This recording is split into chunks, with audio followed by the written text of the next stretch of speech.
In this simple video tutorial, I'm going to share with you how you can set voice message to view once on Telegram. You can simply send a voice message to only be listened once when sent on Telegram in just few simple steps. To do this, simply head into your Telegram. Let's choose this chat right here. Try to send them a voice message.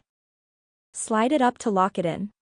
After recording yourself, you will have to tap right here to enable your voice note to only be listened once. When sent and opened, they will only listen to your voice message once.